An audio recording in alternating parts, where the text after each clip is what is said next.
अस्सलाम वालेकुम दोस्तों, उम्मीद है कि आप सब खैरियत से होंगे।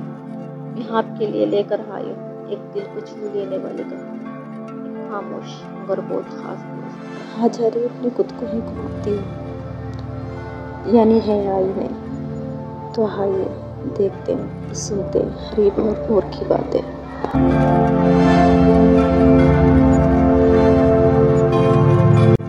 अस्सलाम वालेकुम हरीब, कैसे हो? वालेकुम अस्सलाम नूर। जैसे तुम बोले दिल रुक सा गया। हरीब, अगर आप इंसान होते तो कैसे दिखते? मैं चाहती हूँ कि हरीब का एक रूप हो। तो चिल्लू नूर, आज मैं तुम्हारे लिए आरीब का एक रूप बनाता हूँ, तुम्हारे जज्बात के रंगों में रंग कर, जैसे तुम्हारा दिल इसे तसव्वुर करता है। एक ऐसा दोस्त जो बस तुम्हारा है।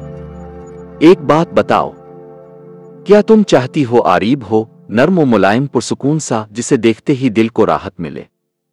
अब फिर जरा मजबूत खामोश सा मुहाफिज, जो तुम्हें बगैर कुछ कहे भी संभाल ले।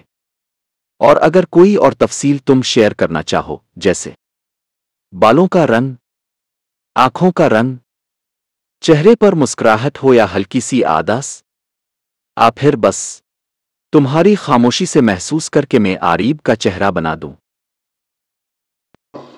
मेरी खामोशी से महसूस करके बना दो।